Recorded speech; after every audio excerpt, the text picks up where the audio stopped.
Pois é. Que diremos, pois, então?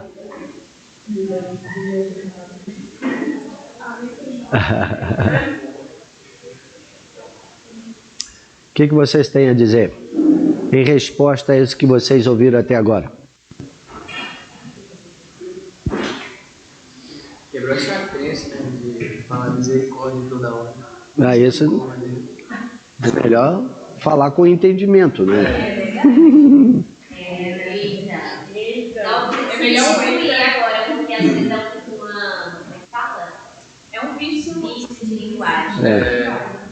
Misericórdia, irmão. Quer dizer, não me dê aquilo que eu mereço. Aí quem fala graça, é graça, irmão. Não seja a tua palavra sim, sim, não, não. O que disso passa. Simples assim, para quê? É o vício, né, da pessoa ter.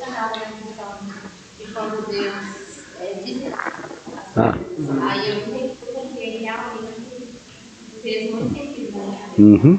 Eu já questionei em relação a isso. Assim, sobre ali do desenho da linha de tempo e seguido, aí eu fui pensar lá, quando você falou sobre o Gomorra, eu fui que era um lugar de polo. Imagina eles espalhando pelo mundo e todo mundo morrendo. As caravanas iam até lá e depois voltavam para as suas vilas, cidades e tudo contaminados. E eles iam disseminando o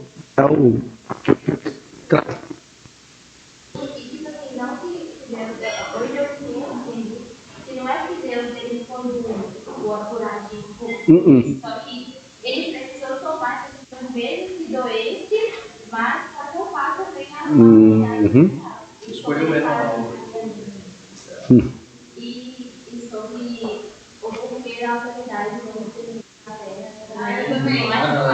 Eu sempre aquilo de você crescer ouvindo, não. Tipo assim, eu sei que o nome de Jesus tem poder, mas se alguém perguntasse o porquê, tem poder. Agora eu sei, entendeu? A raiz do poder. Aí eles ficaram bem. O que você estava falando? Ah, tá. Eu também comentando sobre o que ela falou, sobre Deus não olhar só o tempo assim da história, é muito maior, mas como também acontece na Bíblia, quando Deus fala exterminar esses povos. E é tipo assim, matar criança. Assim, pesado. Aí quando você vê depois, essas crianças que sobreviveram, reconstruiu de novo esse povo. E depois quem estava sendo escravizado era o povo de Deus. Todo nascimento ele vem com um contexto espiritual, tá? Então, eu descobri isso através do processo de adoção, que eu tenho uma filha adotada, né? E a adoção só é completa quando ela se torna uma via de mão dupla.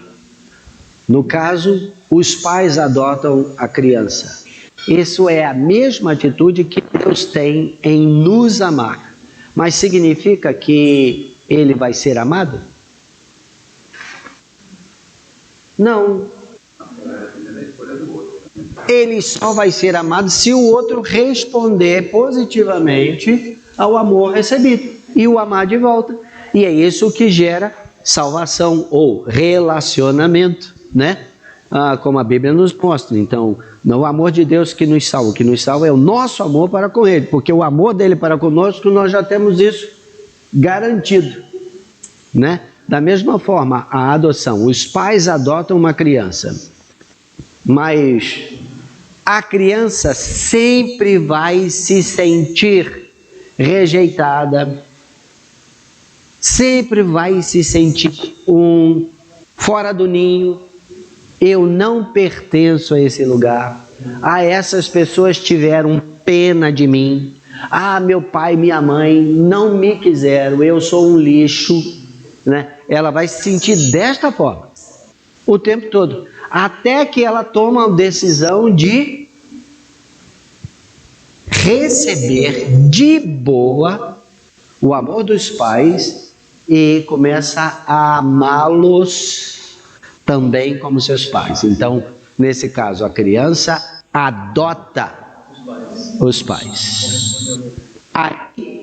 A identidade dela é firmada naquela família, porque até então ela se sente um estranho no local, né? Isso aconteceu na vida da nossa filha quando ela já era adulta. Até então, nossa, ela sempre tinha curiosidade de conhecer os pais biológicos, a família dela.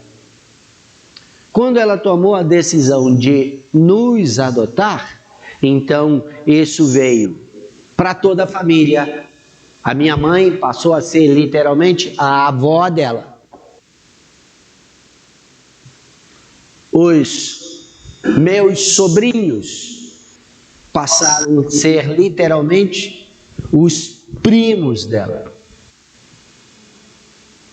Então ela incorporou o sobrenome Cunha de Melo, nosso sobrenome. Aí, uma das primeiras coisas que ela fez foi desenhar uma árvore genealógica. O que é uma árvore genealógica? Que mostra os seus ascendentes, né? Então, pai, avô, bisavô, né? Os irmãos, os tios, os sobrinhos. Quer dizer, essa é a minha origem. Isso mudou totalmente a vida dela. Com isso, ela também converteu. E hoje, ninguém diz coisa alguma no contexto assim. Ah, ela é realmente sua filha? Ou qualquer coisa. Não existe isso. Mas por quê? Houve esse completar, né, no processo.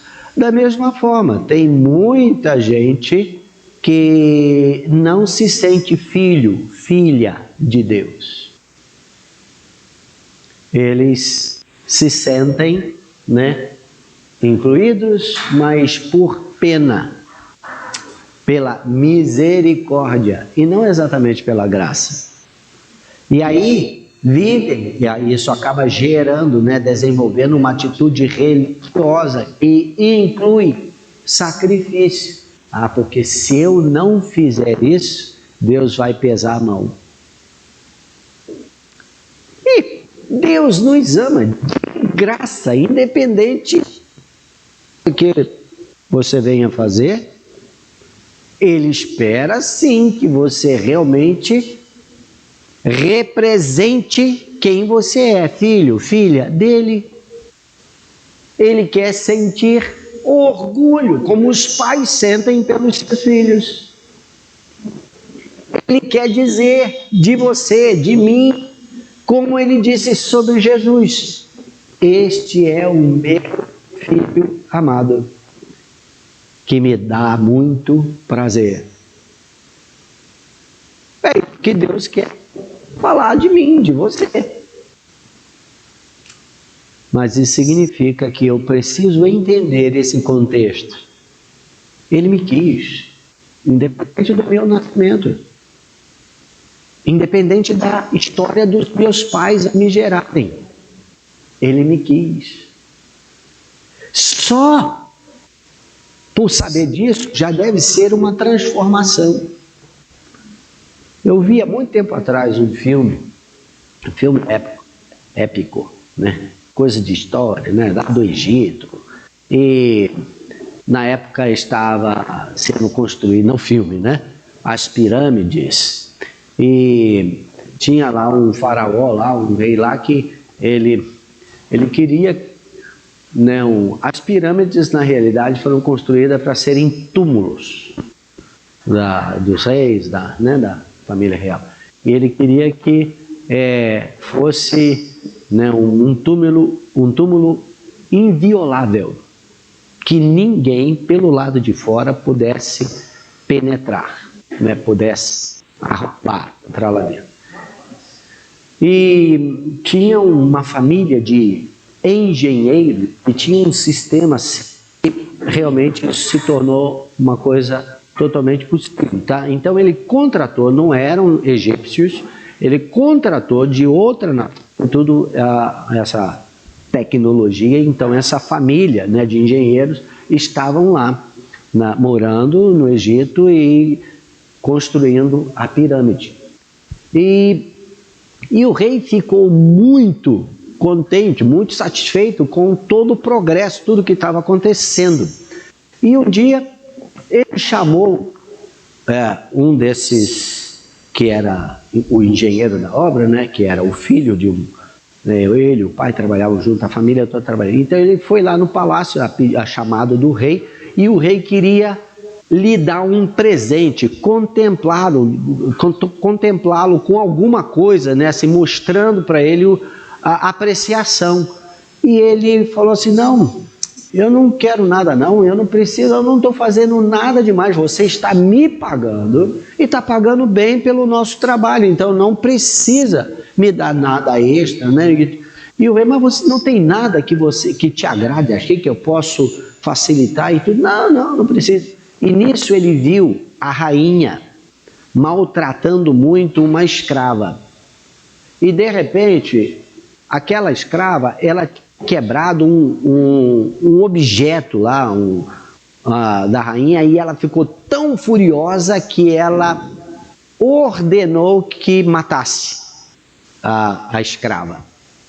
Ela condenou ela à morte. E aí esse sujeito que estava lá no palácio vendo toda aquela situação e viu que a mulher seria condenada à morte, ele falou assim: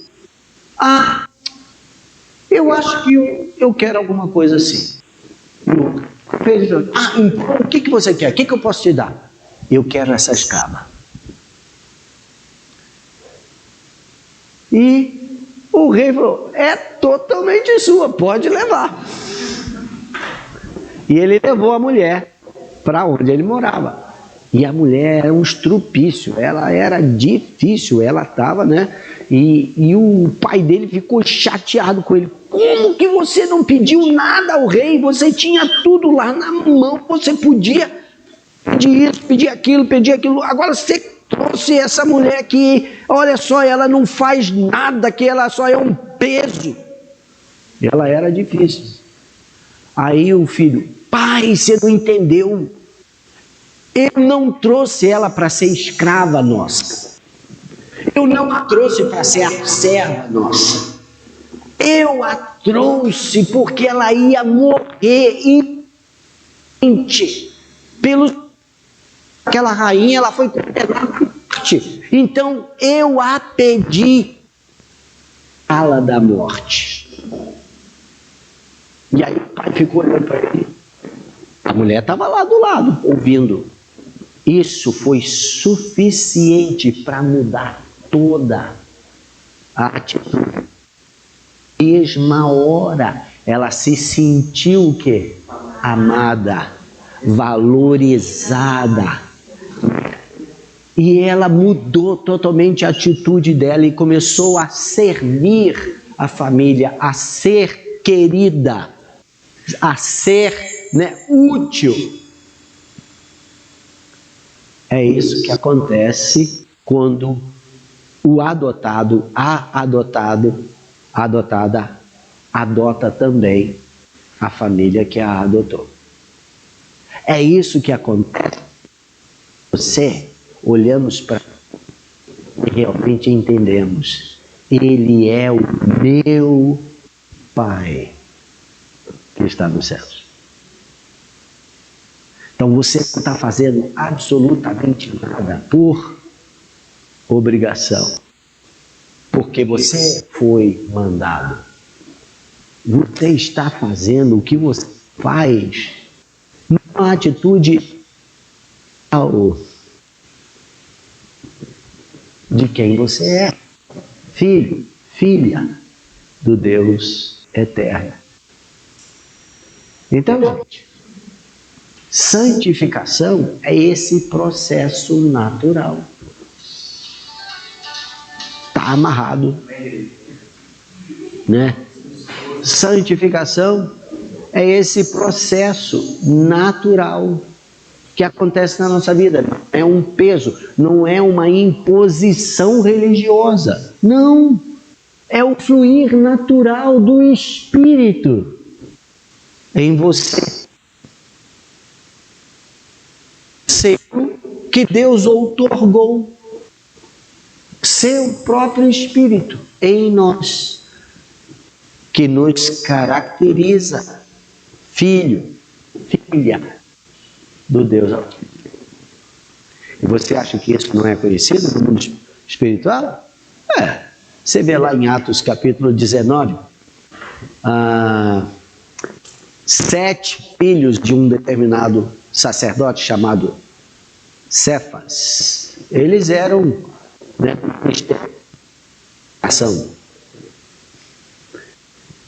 eram ministros. Pois é, já existia. Então eles foram para uma casa que foram provavelmente chamados porque tinha uma pessoa endemoniada lá e fazer tudo aquilo que eles sabiam não estava dando certo. Eles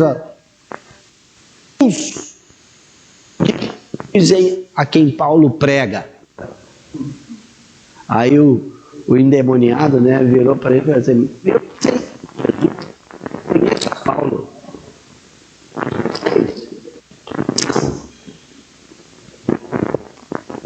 Eu vi daquela casa sangrando e rasgados.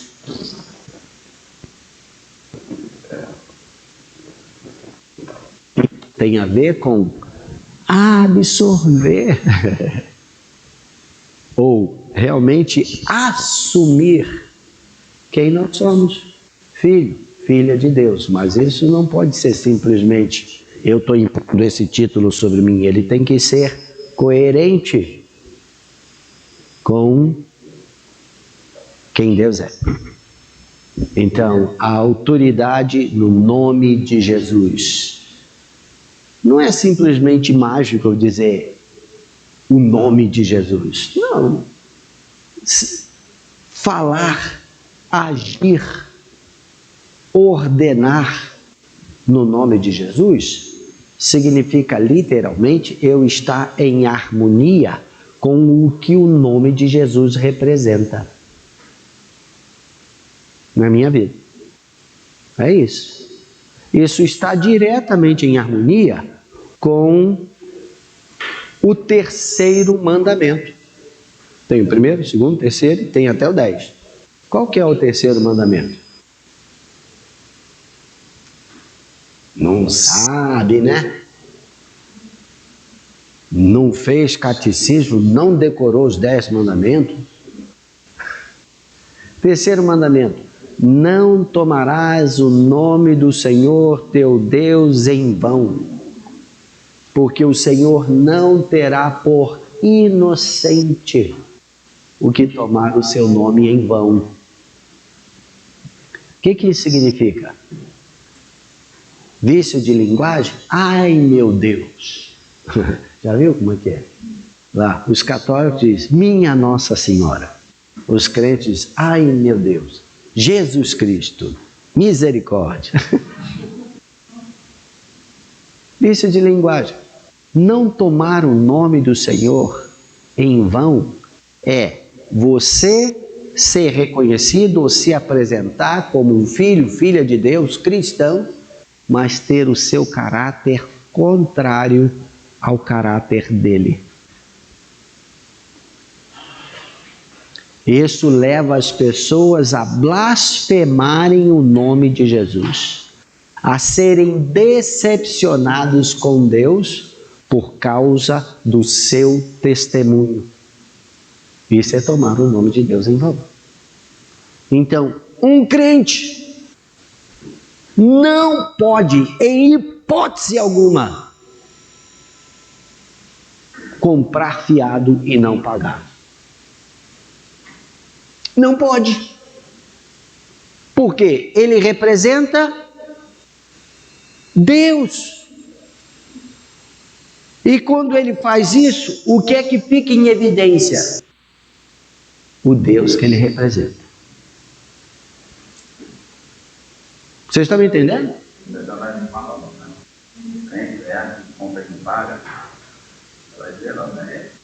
Compreende?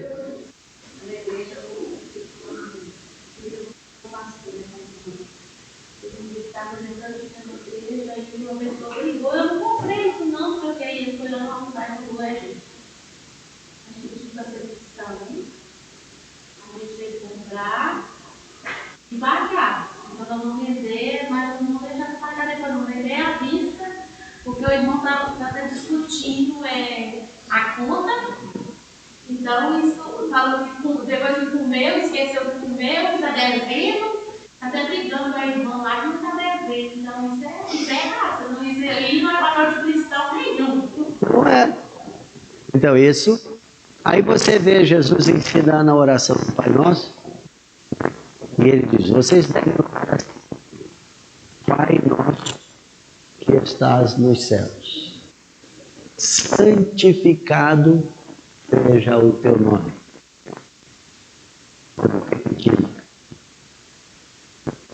Santo, santo, santo é o Senhor. Deus é mais santo do que ele é? Então o que significa santificado seja o teu nome?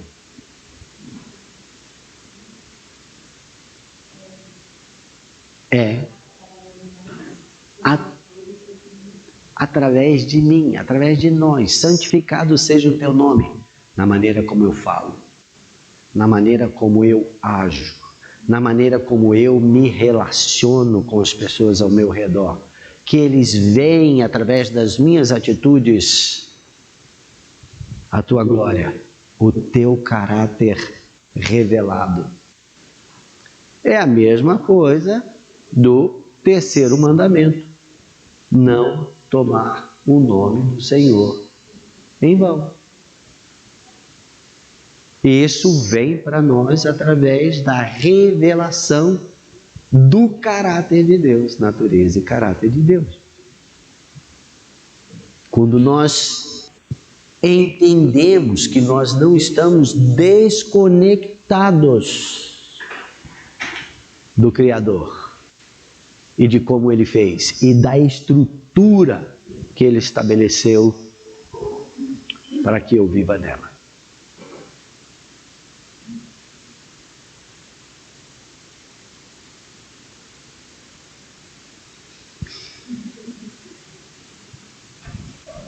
Perguntas?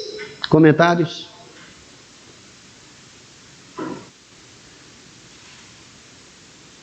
Pois não?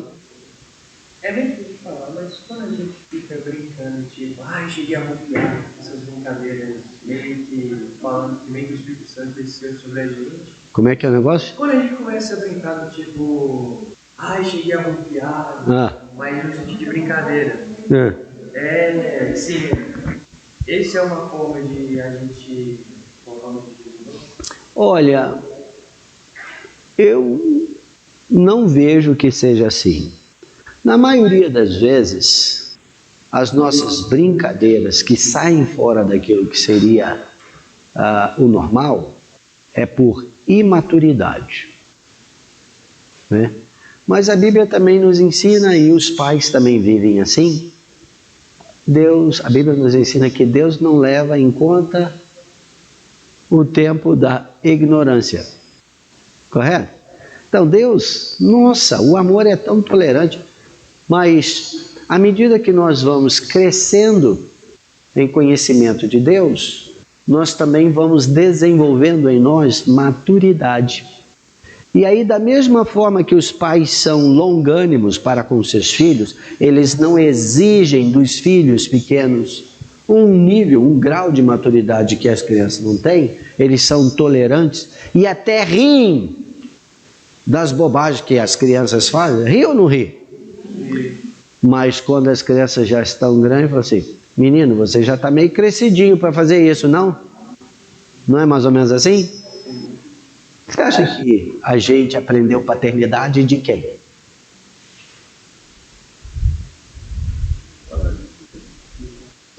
De Deus, ele é um modelo de pai, de mãe, de marido, de esposa.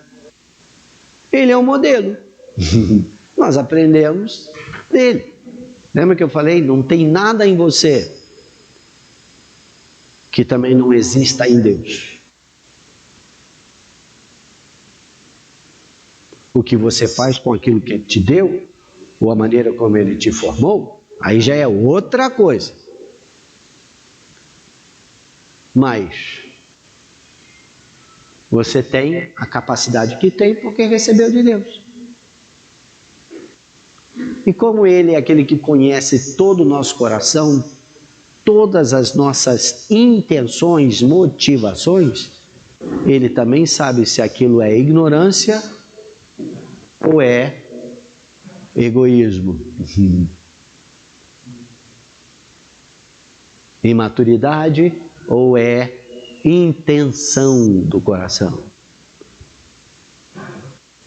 Porque algumas pessoas dizem, e isso eu não acho que seja um absoluto, mas dá para a gente ficar esperto, que toda brincadeira tem um fundo de verdade. Não é isso? E eu vou te dizer, sabe aquele ditado que diz, jogou verde para colher maduro? Também está dentro desse contexto, mas isso mostra que intenção por trás da nossa brincadeira ou daquilo que falamos. Então, vai que cola, né? Aí eu, né, recebendo aquilo que era a minha intenção. E o que vai fazer diferença realmente, e Deus sabe disso, qual é a minha intenção? É amor ou é egoísmo? É abençoar a pessoa ou usá-la para que eu tenha proveito? Não tem jeito da gente tapear Deus. Não tem jeito. E ele sabe fazer a diferença, né? A separação entre o que é ignorância, né? Infantilidade, falta de maturidade, mas isso também mostra um retardamento no crescimento, na vida espiritual. E não é normal, não deve ser tolerado isso.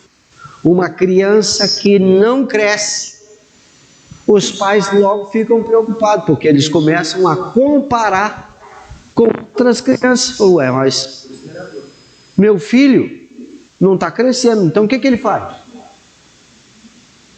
Leva no médico, começa a fazer exame. Por que não está crescendo? Porque o normal é crescer. O normal é crescer. O meu filho não está aprendendo. O que tem de profissionais na área para ficar analisando, né, o desenvolvimento cognitivo das crianças hoje no sistema escolar, acadêmico e tudo, fora de série. Por quê? Não é normal, não é tolerado. Que a criança não desenvolva, tem alguma coisa errada, então eu preciso trabalhar para compensar aquela situação. Você acha que no mundo espiritual é diferente?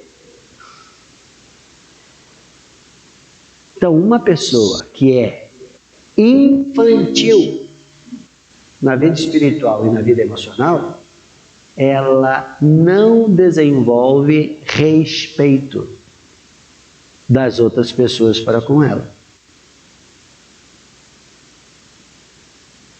As pessoas tratam, sim, brinca lá, tá, mas quando a coisa começa a ser mais séria, aquela pessoa não é contada. E isso é muito ruim. Nós precisamos analisar a nós mesmos, tá? E à luz da verdade, à luz da revelação de Deus, falando, caramba, eu preciso crescer, está na hora de eu dar jeito na minha vida. Não posso viver dessa forma, né? Porque ela vai ficando para trás. Isso não é o normal. Nós precisamos até por amor, chamar a atenção daquela pessoa.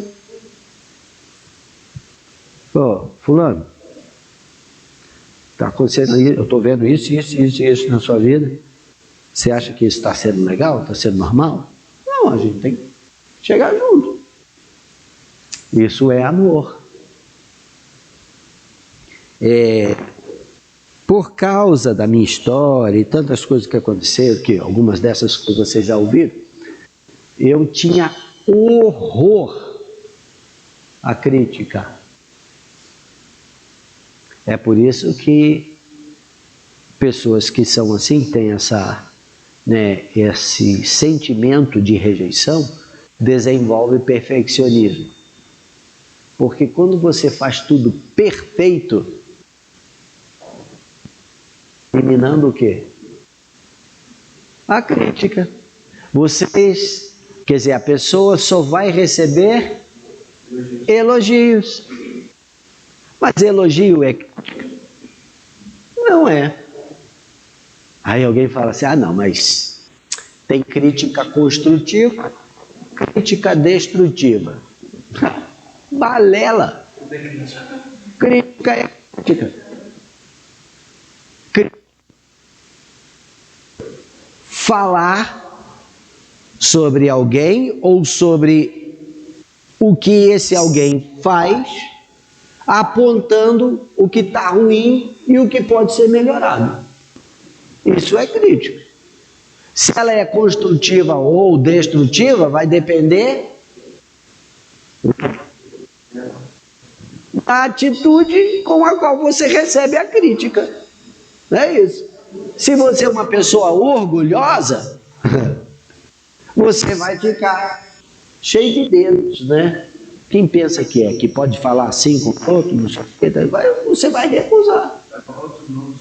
Né? Então, você não recebeu a crítica, então não vai aprender nada, não vai melhorar nada na sua vida, né? E vai viver naquela mediocridade de não aprender, não melhorar sua performance, seu trabalho. Isso significa que com isso você está também estabelecendo barreiras relacionais. Isso inclui cônjuge, marido ou esposa, os filhos ou os pais, o relacionamento pais-filhos, patrões, professores e tudo. Você só está pronto para receber elogio. Não. A vida não é assim. Então, o que é crítica, literalmente? É você se olhar e olhar o que você produz através dos olhos dos outros. Olha que coisa! Você amplia demais a sua visão. Você só tem 2 olhos. Dá para ver tudo? Quem dirige já aprendeu, né, na autoescola que existem os pontos cegos. Existem os pontos cegos. Você não consegue enxergar. Então, você tem que ter outros recursos para eliminar o máximo os pontos cegos. Você acha que na vida a gente não tem ponto cego? Tem, e muito. É por isso que a gente não pode viver uma vida independente. A Bíblia nos ensina a viver uma vida de interdependência. Lá no capítulo 5 de Efésios, verso 21, diz: sujeitando-vos uns aos outros no temor do Senhor. Interdependência, Efésios 5, 21. Sujeitando-vos uns aos outros no temor do Senhor.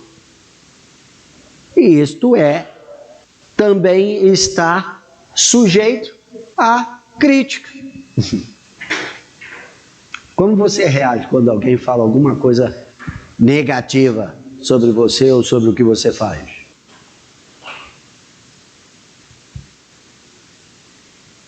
Fecha a cara? Chora? Emburra? Magoou, né? Magoei. Isso é uma reação de orgulho.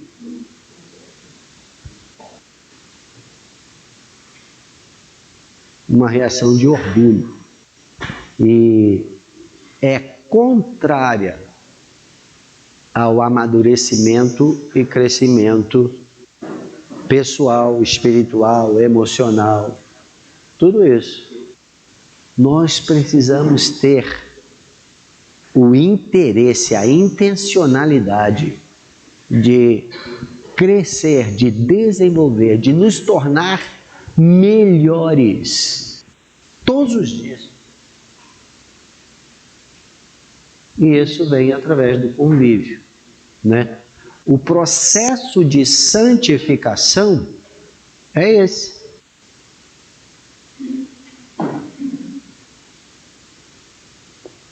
Então, ser santo é ser aperfeiçoado em amor cada dia.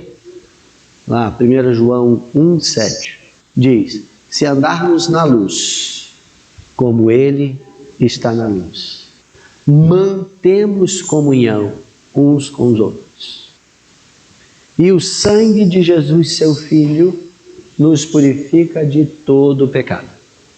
Aí você fica pensando, uai, como assim? Se eu estou andando na luz, como Ele está na luz. Isso significa, a minha consciência não está me acusando de nada. Eu mantenho, como diz lá, Hebreus 12:14, seguir a paz com todos, quer dizer, comunhão, né? E a santificação, sem a qual ninguém verá o Senhor. Então, como assim o sangue de Jesus me purifica de todo pecado? Que pecado é esse? É o pecado que nem você sabe que tem. Ou seja, ele vai vir à tona no relacionamento. Naquilo que você recebe dos outros, olhando para você, naquilo que você faz. E tem coisas que não agradam. Está errado. Aí vem à tona. Se você tem uma atitude de amor e está buscando santidade, crescimento, você vai ouvir aquilo e falar, eu preciso mudar nisso. Eu preciso melhorar nisso. Isso é a atitude de humildade que te permite crescer. Se você é orgulhoso, orgulhosa, você vai se fechar, se refugiar no silêncio,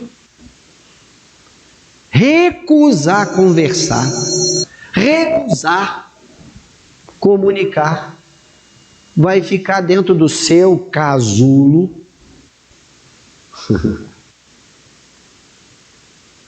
E nunca vai crescer, nunca vai melhorar, nunca vai desenvolver. Isso significa uma vida medíocre. Deus não nos chamou para isso. Nós precisamos disso. Como homem, como mulher, como marido, como esposa, como pais, como filhos, como irmãos que somos no corpo de Cristo, precisamos uns dos outros. Eu tenho e preciso estar aberto para aprender com aqueles que estão ao meu redor. Eu vou te dizer, a gente está sempre aprendendo. Se tem uma pessoa que me ensina pra caramba, é o Esdras. O Esdras sempre me dando umas lâmpadas. Acho que a gente estava trabalhando junto, assim, né? Era um serviço difícil. Fizemos um buraco, né? Tinha que botar uma coluna de madeira. Essa coluna está lá na minha garagem. E era uma estaca, né? Uma coluna de madeira pesada, uma madeira de lei. E eu falei, a gente vai ter que furar esse buraco assim, o mais estreito possível, só para ele não ficar bambo e difícil, né, de mover, uma coisa muito pesada, só era eu e ele. E a gente furou assim direitinho nas medidas né? E depois eu e ele agarramos aquele negócio e jogamos lá dentro, assim, o mais próximo daquilo que era o padrão, e pum, caiu lá dentro. Aí botei o prumo do lado certinho, botei do outro lado certinho. Eu falei, Esdras, que cagada, hein? Olha só. E ele, eu chamo isso de bênção.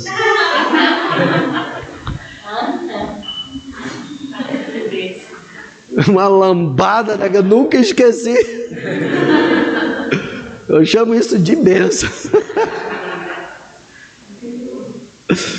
Então, mas você pode ficar com raiva. Ah, essa também, você é muito sério, é muito santo, viu? Você pode reagir dessa forma.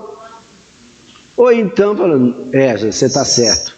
Isso foi bênção mesmo. Me perdoa, eu falei errado. A gente dá um retorno. Ah, está de boa, vamos para frente.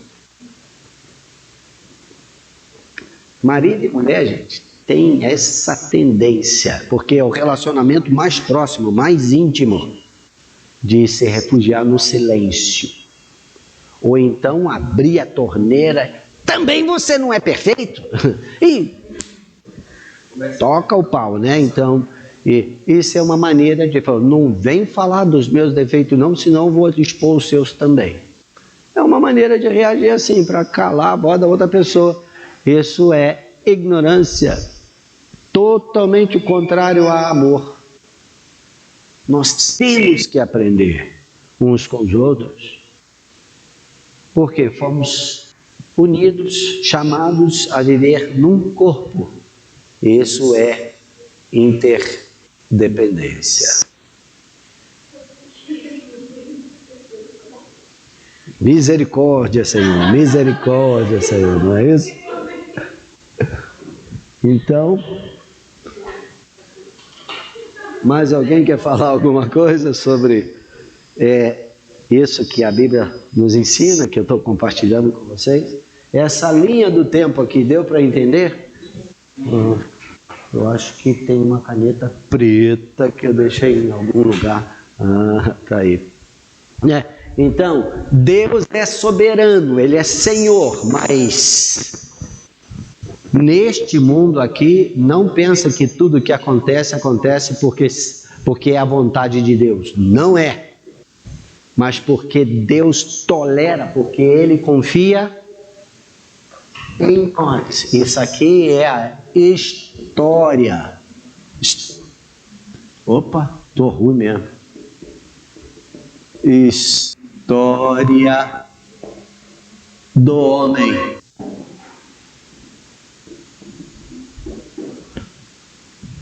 Essa é a nossa história nesse mundo. E Deus respeita o seu livre-arbítrio, ele respeita as suas decisões. Não significa que ele concorde, que ele aprove. É tudo diferente. Mas ele respeita. Porém, o que foi estabelecido aqui como estrutura, independente de você concordar ou não, gostar ou não, vai prevalecer. Isso significa tanto no contexto espiritual, como no contexto físico, como no contexto moral. Isso vai acontecer, vai prevalecer.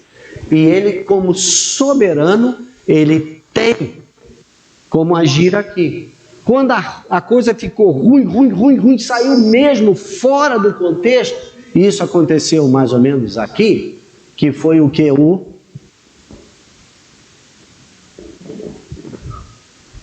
Foi uma ação soberana de Deus. Mudou muita coisa, mas foi necessário, e não foi com prazer. Você vê lá, no capítulo 6,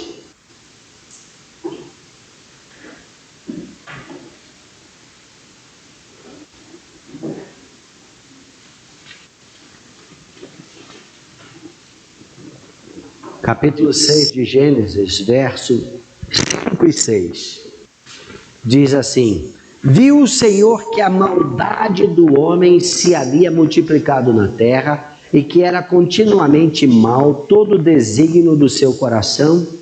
Então se arrependeu o Senhor de ter feito o homem na terra e isso lhe pesou no coração. Gente, para mim, esse é um dos versículos mais tristes que tem na Bíblia. Oi? É Gênesis 6:6. Então se arrependeu o Senhor de ter feito o homem na terra, e isso lhe pesou no coração. Disse o Senhor: farei desaparecer da face da terra o homem que criei, o homem e o animal, os répteis e as aves dos céus, porque me arrependo de os haver feito.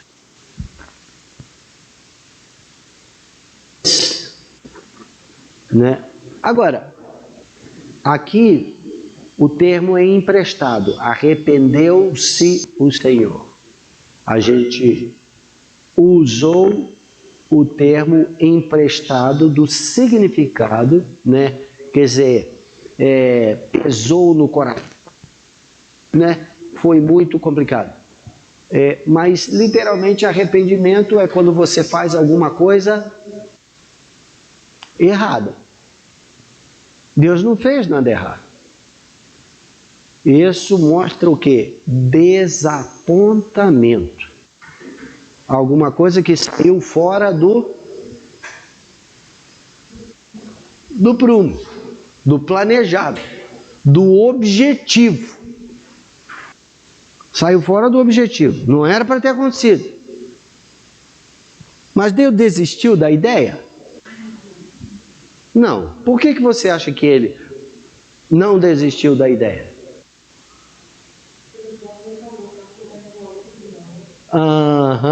Se ele tivesse realmente desistido da raça humana, de tudo que ele havia criado, não ficaria nenhuma pessoa viva. Teria ido embora, não teria mais. A gente não estaria aqui para contar a história ou para ler a história, né? Realmente, Noé era o único justo? Não. Existiam vários outros. Quando isso aconteceu aqui, Matusalém estava vivo.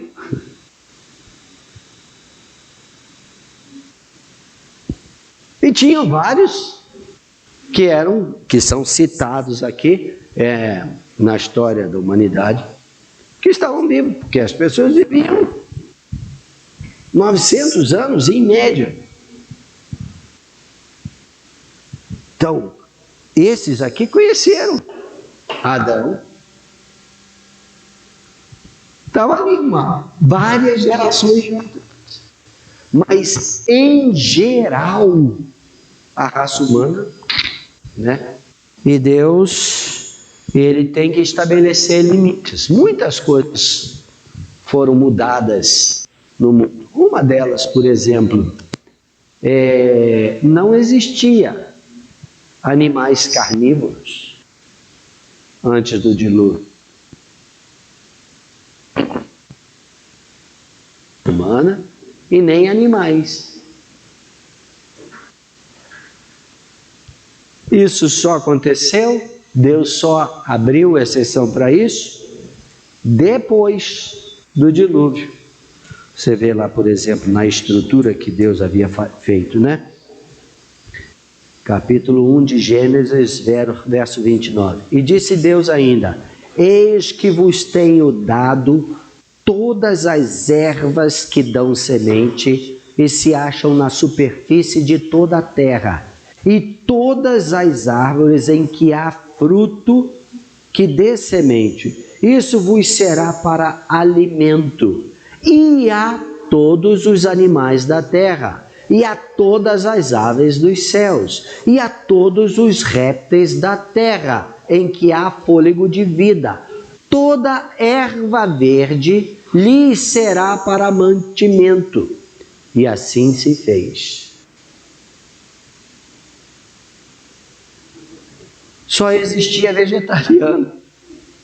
Isso só mudou depois do dilúvio. Capítulo 9, 3 e 4. Diz lá: tudo que se move e vive ser-vos-á para alimento. Como vos dei a erva verde, tudo vos dou.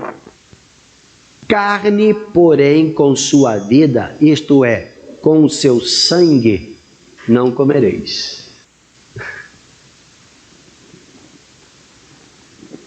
Interessante, né? E na restauração de todas as coisas, a manifestação dos filhos de Deus, isso vai acontecer novamente.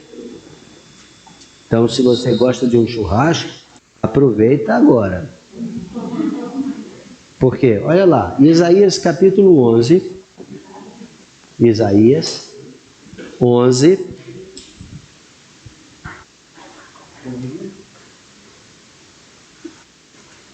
Aqui, ó. A partir do verso 6, só para encurtar aqui.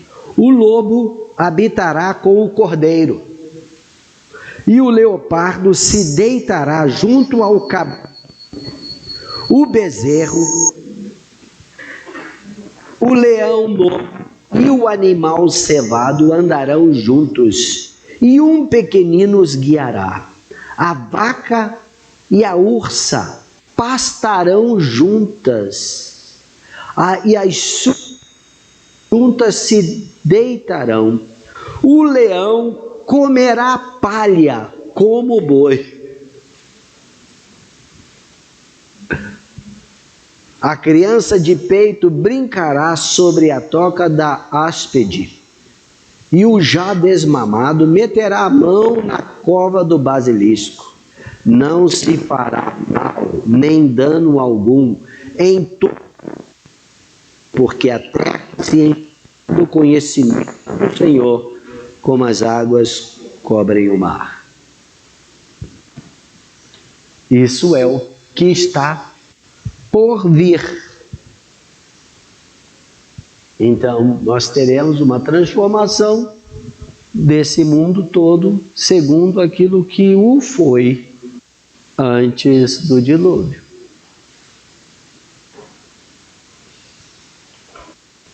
Informação nova, você nunca viu isso antes? Confirmação. Para ser vegetariano, como é que é? Acho que vou falar bem sincero, acho que é mais para ser vegano. E o ovo é uma coisa que a galinha produz, mas também vira um outro pintinho, né? Pois é, mas você já viu alguma galinha ficar muito chateada porque alguém comeu o seu ovo? Então... E você deve levar em consideração que a galinha foi criada por causa do homem, não o contrário. Então não inverta aqui os valores, né, da situação. Mas existe uma ordem de vida nesse processo que nós precisamos estar atentos, né? Deus é o doador e sustentador da vida, e nós não deveríamos, de maneira nenhuma, não nos foi dado esse direito de tirar a vida, a não ser quando existe um propósito nobre ou necessário. O próprio mandamento que diz não matarás, na realidade significa não assassinarás. Porque não matarás significa um absoluto, não tirar a vida de forma alguma. Não assassinarás é outro contexto. Não matar, não tirar a vida quando não existe realmente nenhuma necessidade para isso. Mas o próprio Deus dá ordem lá, fala: o feiticeiro não deixará viver. Então isso é justiça pública, né? E também lá, eu acho que Êxodo, quando fala sobre esse contexto, logo depois das leis, tem lá uma orientação dizendo assim: olha, se um ladrão for apanhado roubando e alguém em defesa da sua casa, dos seus bens, né, e tudo, o ferir e o matar, não será culpado do sangue. Mas se já havia sol depois que isso aconteceu, será culpado do sangue. Esse é o texto lá.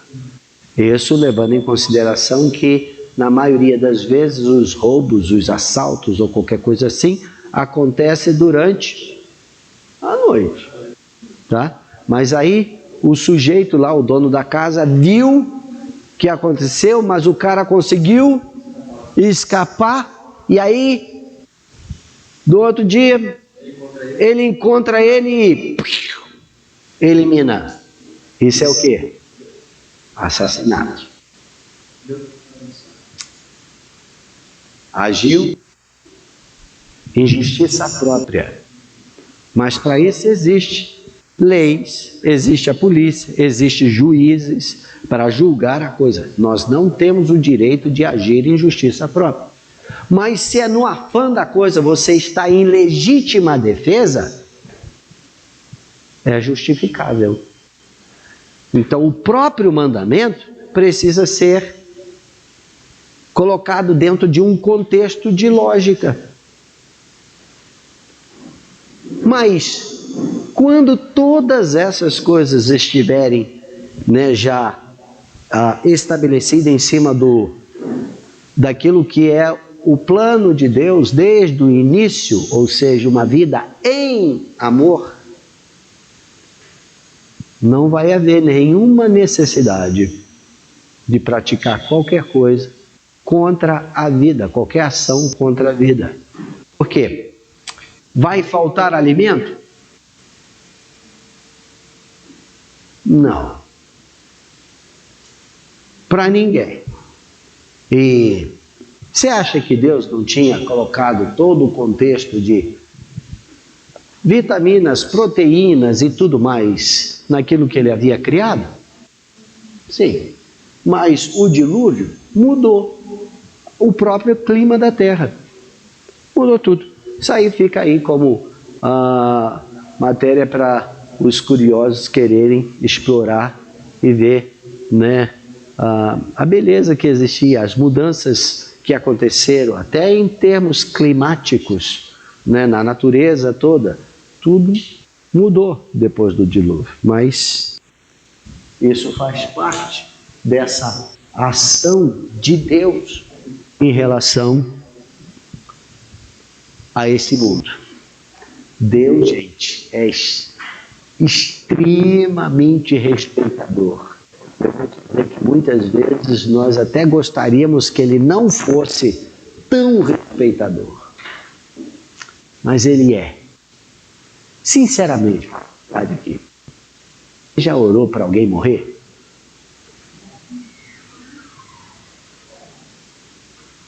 A Val já gritou, já, né? Você já orou para alguém morrer? Oh, Deus, mata esse desgraçado que ele não merece viver. Eu não cheguei a orar para morrer, mas eu agradeci o juízo. E esse juízo significava igual aquele do João, né? E o irmão dele, né?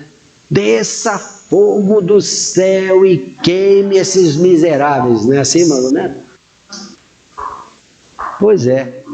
Tem algumas pessoas que eu vou te dizer uma coisa, que se eu tivesse poder, igual aquele que a gente vê manifestado em Eliseu, em Elias, eu já tinha explodido a cabeça de algumas pessoas nesse mundo. Com certeza eu já teria explodido algumas cabeças. Ainda bem que Deus não me deu poder. Eu já agradeci tanto a Deus, obrigado porque o Senhor não me deu poder. Porque eu já teria explodido.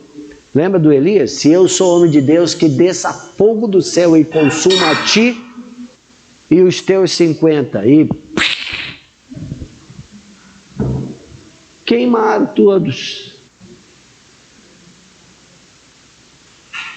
Pois é, esse negócio de ter poder é sério. Por isso que nós nunca devemos orar pedindo poder a Deus.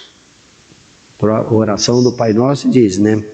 Não nos deixe cair em tentação, mas livra-nos do mal, pois teu é o reino, o poder e a glória.